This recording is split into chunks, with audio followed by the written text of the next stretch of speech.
વિદ્યાર્થી મિત્રો, આજે આપણે વિજ્ઞાન પ્રકરણ નંબર 6 જૈવિક ક્રિયાઓ વિશે આપણે અભ્યાસ કરશું. આગળના વિડીયોની અંદર આપણે છે એ જૈવિક ક્રિયાઓ એટલે શું, સજીવો એટલે શું વગેરેનો આપણે અભ્યાસ કરી ગયા. જૈવિક ક્રિયાઓ વિશે આપણે જાણ્યું કે જૈવિક ક્રિયાઓ જે છે એ સજીવને જીવંત રહેવા માટે કરવી પડતી ક્રિયાને આપણે જૈવિક ક્રિયાઓ આપણે કહીએ છીએ. શરીરમાં જે જૈવિક ક્રિયાઓ છે નિરંતર થાય છે એ જૈવિક ક્રિયાઓ કઈ ગઈ છે તો પોષણ, શ્વસન, વહન અને ઉત્સર્જન આ ફરજિયાત જૈવિક ક્રિયાઓ છે. આ જૈવિક ક્રિયાઓ પૈકી કોઈ એક ક્રિયા જો બંધ થઈ જાય તો મનુષ્ય છે એ સજીવ છે એ મૃત પામે છે. તો આપણે આગળ આજે અભ્યાસ કરવાનો છે કે સજીવો તેમનું પોષણ એટલે ખોરાક કેવી રીતે મેળવે છે. અહીંયા પ્રશ્ન આપ્યો છે કે સજીવો પોતાનો ખોરાક કેવી રીતે પ્રાપ્ત કરે છે અથવા તો પોષણના આધારે સજીવોના મુખ્ય પ્રકારો વિશે આપણે ચર્ચા કરશું. તો સજીવો છે એ ઉર્જા અને દ્રવ્યોની જરૂરિયાત પૂરી કરવા માટે છે એ સજીવો દરેક સજીવની અંદર એ પ્રકાર સામાન્ય હોય છે. ફરીથી કે ઉર્જા અને દ્રવ્યોની જરૂરિયાત બધા જ સજીવોની અંદર સામાન્ય હોય છે.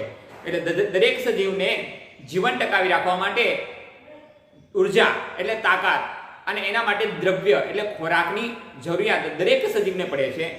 હવે આ દરેક સજીવો છે એ કઈ રીતે પોતાનો પોષણ મેળવે છે તો પોષણના આધારે બે પ્રકાર સજીવોના પડે છે. એક સ્વયંપોષી અને બીજો પરપોષી. અહીંયા પોષણના આધારે સજીવના પ્રકાર છે સ્વયંપોષી.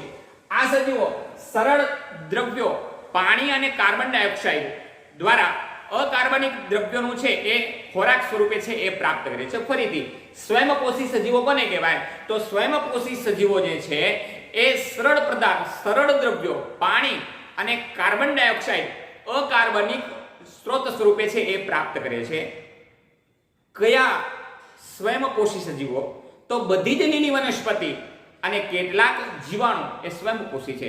આપણે ધ્યાનમાં છે કે જે કુદરતની અંદરથી પોતાની રીતે પોતાનો ખોરાક જાતે બનાવે એમને સ્વયંપોષી સજીવ કહેવાય. કોઈનો આધાર નથી રાખતા પરંતુ પોતાનો ખોરાક પોતાની જાતે બનાવી અને પોતે પોતાનો જીવન નિર્વાહ ચલાવે એમને આપણે સ્વયંપોષી સજીવ આપણે કહીશું. ઉદાહરણ તરીકે આપીએ છીએ કે દરેક લીલી વનસ્પતિ આપણે ધ્યાનમાં છે કે લીલી વનસ્પતિ છે મૂળની અંદરથી છે પાણીનું અને અન્ય ખનિજ દ્રવ્યોનું છે એ શોષણ કરે છે અને પર્ણ દ્વારા એ સૂર્યપ્રકાશની હાજરીની અંદર પ્રકાશ સંશ્લેષણની ક્રિયા દ્વારા એ પોતાનો ખોરાક છે એ બનાવે છે. એ જ રીતે કેટલાક જીવાણુઓ છે એ પણ પોતાની જાતે જ પોતાનો ખોરાકનું નિર્માણ કરતા હોય એને આપણે સ્વયંપોષી, સ્વયં એટલે પોતાની રીતે ખોરાક બનાવી એમને સ્વયંપોષી સજીવો કહેવામાં આવે છે. બધા વ્યવસ્થિત આપણે સમજી ગયા છો. ફરીથી સ્વયંપોષી સજીવો કોને કહેવાય તો સ્વયંપોષી સજીવો પોતાની જાતે પોતાના ખોરાક એ પાણી અને કાર્બન ડાયોક્સાઇડનો સરળ દ્રવ્યોનો ઉપયોગ કરી અને બનાવતા હોય તેને સ્વયંપોષી સજીવો કહેવાય. એ જ રીતે બીજા છે પરમપોષી સજીવો. તો આ સજીવો અન્ય સજીવોના જટિલ પદાર્થનો ખોરાક તરીકે મેળવે અને સરળ કાર્બનિક ઘટકની અંદર વિઘટન કરે એમને આપણે છે શું કહીશું પરમપોષી સજીવ કહીશું. આપણે વિષમપોષી પણ કહેવાય. તો વિષમપોષી એટલે આ સજીવો અન્ય સજીવોમાંથી જટિલ પદાર્થો ખોરાક સ્વરૂપે મેળવી સરળ પદાર્થોમાં વિઘટન કરે છે. આ માટે તે જૈવ ઉદ્દીપક અથવા તો ઉત્સેચકનો ઉપયોગ કરે છે. એટલે વિષમપોષી જે સજીવો છે એ અન્ય જે સ્વયંપોષી સજીવો જે છે એ સજીવોનો ખોરાક સ્વરૂપે તે ઉપયોગ કરે છે. એની અંદર રહેલા જે જટિલ દ્રવ્યો છે એ જટિલ દ્રવ્યોનું સરળ પદાર્થની અંદર વિઘટનની ક્રિયા કરી અને એ ખોરાક સ્વરૂપે પોષણ તરીકે પોતે ઉપયોગ કરતા હોય અને આ સરળ કાર્બનિક દ્રવ્યોની અંદર વિઘટન કરવા માટે એ ઉત્સેચકોનો ઉપયોગ કરતા હોય છે. વિષમપોષીઓ પોતાનું અસ્તિત્વ ટકાવી રાખવા માટે પ્રત્યક્ષ અથવા તો પરોક્ષ રીતે એ અન્ય સ્વયંપોષી સજીવો પર આધારિત હોય છે. ઉદાહરણ તરીકે આપણે એમ લઈએ કે મનુષ્ય છે, ગાય છે, અન્ય પશુ અથવા તો અન્ય પક્ષીઓ, અન્ય ફૂગો આ બધા જ જે સજીવો જે છે એ અન્ય કોઈ ને કોઈ સજીવનો પ્રત્યક્ષ અને પરોક્ષ રીતે ઉપયોગ કરે છે. આપણું ઉદાહરણ આપણું લઈએ. આપણે છે એ વનસ્પતિનો આપણે ઉપયોગ કરીએ છીએ. તો આપણે કઈ રીતે વનસ્પતિનો આપણે ઉપયોગ કરીએ છીએ? તો આપણે લીલા ફળ, શાકભાજી આ બધાનો આપણે સીધી રીતે આપણે ઉપયોગ કરતા, એટલે પ્રત્યક્ષ આપણે એનો ઉપયોગ કરીએ છીએ ખોરાકની અંદર.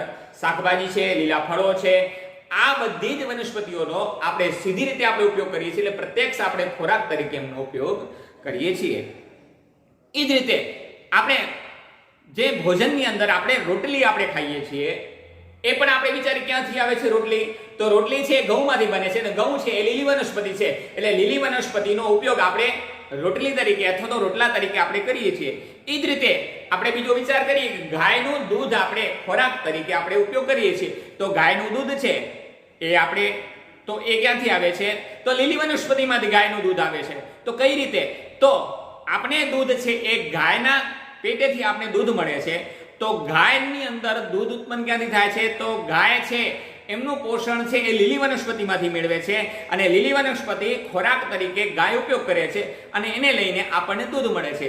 એટલે પરોક્ષ રીતે આપણે લીલી વનસ્પતિ ઉપર આધાર રાખીએ છીએ. દરેક મનુષ્યની વાત કરીએ તો દરેક આપણી ક્રિયાઓ, દરેક વસ્તુ, દરેક સાધન સંપત્તિ એ બધી જ ક્યાંક ને ક્યાંક એ સ્વયંપોષી ઉપર આપણે નિર્ધારિત આપણે રહેતા હોઈએ છીએ. અન્ય જે પક્ષીઓ અથવા તો પશુઓ જે છે એ પણ ક્યાંક ને ક્યાંક એ સ્વયંપોષી સજીવોનો એ પોષણ તરીકે ઉપયોગ કરતા હોય છે. તો પ્રાણીઓ અને ફૂગ છે એ વિષમપોષી છે. આમ પોષણના આધારે સજીવોના મુખ્ય ફરીથી બે પ્રકાર છે. એક સ્વયંપોષી અને બીજો વિષમપોષી. સ્વયંપોષી એટલે કે આ સજીવો સરળ દ્રવ્યો પાણી અને કાર્બન ડાયોક્સાઇડનો એ અકાર્બનિક સ્ત્રોત તરીકે ઉપયોગ કરે છે, એટલે પોતાનો ખોરાક પોતે જાતે બનાવે છે. ઉદાહરણ તરીકે લીલી વનસ્પતિ ને કેટલાક જીવાણુ. એ જ રીતે વિષમપોષી પદાર્થો, તો આ સજીવો અન્ય સજીવોના ખોરાક તરીકે ઉપયોગ કરી જટિલ પદાર્થોનું એ સરળ વિઘટન કરી એની અંદર એ ઉત્સેચકોનો ઉપયોગ કરે છે. એટલે કે વિષમપોષીઓ પોતાનું અસ્તિત્વ ટકાવી રાખવા માટે અન્ય સ્વયંપોષી સજીવોનો પ્રત્યક્ષ અથવા તો પરોક્ષ એ ઉપયોગ કરતા હોય છે. એટલે પ્રાણી અને કેટલાક ફૂગ એ બધા જ વિષમપોષી. તો આ રીતે છે એ પોષણ પદ્ધતિના આધારે છે એ સજીવોના બે પ્રકાર પડે છે. ધન્યવાદ.